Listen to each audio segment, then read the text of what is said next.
नमस्कार दोस्तों, स्वागत है आप सभी का आर के करियर गुरु में। आज के इस वीडियो में हम जानने वाले हैं प्रकाश संश्लेषण। इसके अगला वाला वीडियो में हम लोग जाने थे पादप हार्मोन के बारे में, क्या क्या कार्य होता है और उसका खोज कौन किया है, ये सब जाने थे। आज इस वीडियो में हम जानने वाले हैं प्रकाश संश्लेषण। पेड़ पौधे स्वपोषी होते हैं, हम लोग परपोषी होते हैं, दूसरे पर निर्भर रहते हैं, इसलिए इसे स्वपोषी कहा गया। ये खाना खुद बनाते हैं प्रकाश संश्लेषण से, सूर्य के प्रकाश से ये अपना भोजन स्वयं बनाते हैं। C6CO2 + 12H2O सूर्य के प्रकाश से मिलकर C6H12 वो 6 + 6O2 बनाते हैं। सरल अणु आपस में मिलकर सूर्य के प्रकाश से जटिल अणु बन जाते हैं। पत्ता में हरित लवक पाया जाता है, ये पत्ता से ही भोजन बनाते हैं। पर्णहरित पत्ता में ही पर्णहरित होता है और हरित लवक को रसोईया घर भी कहा जाता है, क्योंकि वहीं पत्ता में ही पेड़ पौधों का खाना बनता है। ग्लूकोज ये पेड़ पौधों में लगातार वृद्धि एवं विकास करता है और ये O2 को जीवनदायिनी गैस कहा जाता है। क्वेश्चन में आता है कि जीवनदायिनी गैस किससे कहा गया है, तो बताइएगा O2 को, ऑक्सीजन को कहा गया है जीवनदायिनी गैस। पर्णहरित में क्लोरोफिल होता है, इसी से खाना बनता है। देखते हैं कि पर्णहरित कहाँ होता है और रंध्र कहाँ होता है। ये जो लाइन लाइन दिख रहा है, ये तना जैसा ये पत्ता में, इसको कहते हैं पर्णहरित। इसी से भोजन बनता है, इसी से सूर्य के प्रकाश से ये खाना बनता है, सूर्य के प्रकाश से। और ये जो छोटा छोटा काला काला छिद्र दिख रहा है, इसको रंध्र कहते हैं। ये वाष्प और जल का उत्सर्जन करता है, इसीलिए इसको वाष्पोत्सर्जन कहा गया है। इसको इंग्लिश में कहते हैं स्टोमेटा। ऑक्सीजन का निर्माण जल से होता है। ऑक्सीजन का निर्माण कैसे होता है? जल से। 90% प्रकाश संश्लेषण की क्रिया समुद्र में रहने वाले शैवाल करते हैं। कौन करते हैं 90% प्रकाश संश्लेषण की क्रिया? समुद्र में जो रहता है शैवाल, वही करता है 90। और प्रकाश संश्लेषण का सबसे कम कौन करता है? पेड़ पौधे सबसे कम 1% प्रकाश संश्लेषण करते हैं, और शैवाल सबसे ज़्यादा करते हैं और सबसे कम पेड़ पौधे करते हैं। आगे हम लोग जानते हैं पादप अकारिकी। पादप अकारिकी 5 प्रकार के होते हैं: जड़, तना, पत्ता, फूल और फल। एक एक करके इसके बारे में जानते हैं कि जड़ कितने प्रकार के होते हैं, तना, पत्ता, फूल, ये सब हम लोग जानते हैं। आगे जड़ हो गया, इसको इंग्लिश में रूट कहते हैं। जड़ 3 प्रकार के होते हैं, एक होता है मूसला जड़, एक होता है अधिपाद जड़ और एक होता है अपस्थानिक जड़।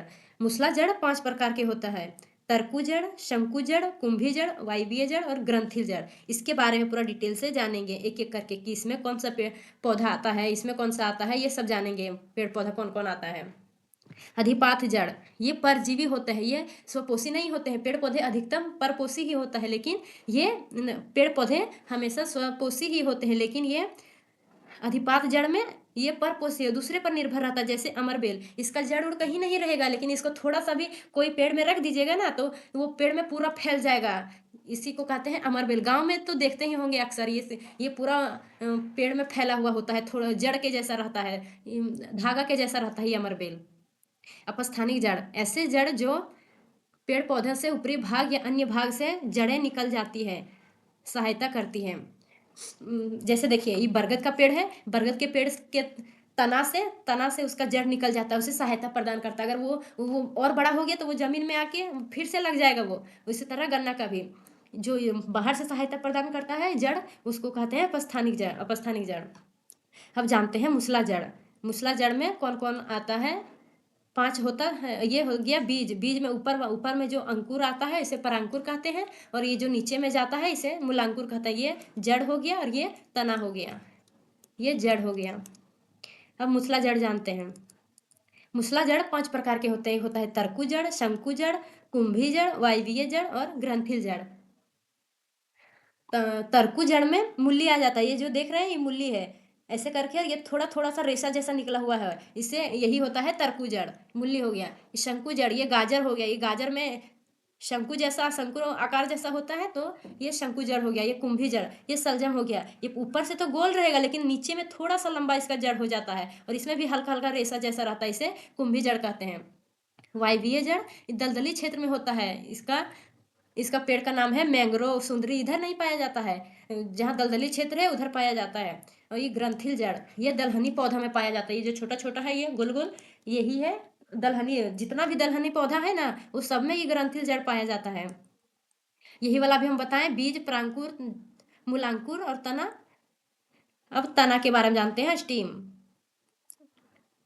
पौधों को मोटाई तथा मजबूती प्रदान करता है। पौधों को क्या करता है, मजबूती और मोटाई प्रदान करता है। ये तना तना 3 प्रकार के होते हैं। भूमिगत तना, सॉरी, भूमिगत तना, अर्धवायवीय तना और वायवीय तना। भूमिगत तना में आ जाता है आलू, प्याज, लहसुन, ये सब आ जाता है। और अर्धवायवीय तना में घास, जलकुंभी, ये घास वाला भाग हो गया। ऊपर में तो पत्ता जैसा रहता है, उसी तरह से नीचे में भी रहता है, ये घास हो गया, घास फूस। वायवीय तना ये नीम हो गया, आम हो गया। ये जो दिख रहा है, ये तो मुसला जड़ हुआ ना, ये तो इसका जड़ लंबा लंबा जाता है और ये तना हो गया, मोटा मोटा तना, इसको कहते हैं वायवीय तना। इसको याद रखना है, सबको आधी ही रखना है। अक्सर एग्जाम में पूछा जाता है यही सब, बेसिक बेसिक चीज़ नहीं जानते हैं हम लोग। सोचते हैं बड़ा बड़ा क्वेश्चन पूछते हैं, लेकिन यही सब छोटा छोटा घुमा घुमा के क्वेश्चन आता है, इससे कन्फ्यूजन पैदा हो जाता है। अब देखते हैं इसमें कितना है। भूमिगत तना में कंद हो गया, प्रकंद हो गया, घनकंद हो गया, सलकंद हो गया। कंद में आ जाता है आलू, कचालू, जमीकंद, ये सब में आ जाता है आलू। ये जो आलू में जो काला काला आँख दिखता है, ये इसी इसी से ये कायिक प्रजनन करता है। तो क्वेश्चन में आता है कि आलू आलू कौन सा प्रजनन करता है, तो बताइएगा कि कायिक प्रजनन करता है। और किससे करता है, ये आँख से करता है। ये जो दिख रहा है, ये आँख से करता है। अब प्रकंद हो गई, अदरक, हल्दी, ये क्षैतिज अवस्था में रहता है। ये कभी देखिएगा अच्छा से नहीं रहता, ये इसी तरह से इधर इधर इधर क्षैतिज अवस्था में रहता है ये प्रकंद। और घनकंद अरबी ऊर्ध्वाधर जैसा रहता है, नीचे से तो नुकीला रहेगा लेकिन ऊपर में गोल सा रहेगा, इसी को कहते हैं अरबी ऊर्ध्वाधर। शलकंद पत्ते के रूप में, जैसे ये ऊपर में पत्ता है और ये नीचे में है, पत्ते के रूप में है। ये प्याज हो गया, लहसुन हो गया। आगे हम लोग जानते हैं पत्ती, लिफ। पेड़ पौधों का रसोई घर, ये तो हम पहले बता दिए हैं कि पेड़ पौधों का रसोई घर पत्ती होता है। इसमें क्लोरोफिल पाया जाता है, उसी से भोजन बनता है। पत्ती से पानी या वाष्प को बाहर निकालने को वाष्पोत्सर्जन कहा जाता है। अभी हम थोड़ी देर पहले बताएं कि इसको वाष्पोत्सर्जन कहा जाता है। अब आगे देखते हैं फूल, फ्लावर। पौधों का जनन अंग फूल होता है। पौधों का जनन अंग कौन होता है, फूल होता है। फूल के अंग देखते हैं, फूल के कितना अंग होते हैं। बाह्य दलपुंज, दलपुंज, पुमंग या पुंकेसर, जयांग या स्त्री केसर। ये पुमंग और पुंकेसर इस एक ही को कहते हैं, जयांग और स्त्री केसर एक ही को कहते हैं। ये दोनों आद रखना है, नहीं तो आद रहेगा जयांग और वहाँ दिया रहेगा स्त्री केसर, इस तरह से कन्फ्यूजन हो जाता है, इसलिए दोनों आद रखना है। अब यहाँ देखते हैं ये बाह्य दलपुंज। बाह्य दलपुंज क्या कार्य करता है, जब फूल कली रहता है तो ये बाह्य दलपुंज का उसका काम होता है उसकी रक्षा करना। जैसे अभी घर में है, छोटा बच्चा रहता है तो उसका माता पिता उसको पूरा ध्यान से रखते हैं, और वही थोड़ा बड़े हो जाते हैं बच्चे तो माँ बाप का बात भी नहीं सुनते हैं। उसी प्रकार ये वाला है बाह्य दलपुंज। जब तक कली रहता है तब तक ये उसका सुरक्षा करता है, और जैसे जैसे ये कली फूल में फूल खिलने लगता है वैसे वैसे इसका वैल्यू खत्म हो जाता है, ये नीचे झुक जाता है और सूख भी जाता है, और इसको कहते हैं पुष्पासन। ये दलपुंज है, ये जो पत्ता ये खिल गया, कली से फूल खिल गया, इसको दलपुंज कहते हैं। और इसे स्त्री केसर कहते हैं, इसे पुंग केसर कहते हैं। ये दाना दाना दिख रहा है सब, एक एक करके यहाँ जानते हैं आगे। पुंग केसर और स्त्री केसर। पुंग केसर ये जो है इसको तंतु कहते हैं, इस ये दाना को परागन कहते हैं, और ये थैला जैसा है, ये गोल है, इसको परागकोश कहते हैं। अब स्त्री केसर में इसको वर्तिकाग्र कहते हैं, इसको वर्तिका कहते हैं। ये ऊपर वाला पार्ट को वर्तिकाग्र कहते हैं और ये अंदर वाला पार्ट को वर्तिका कहते हैं।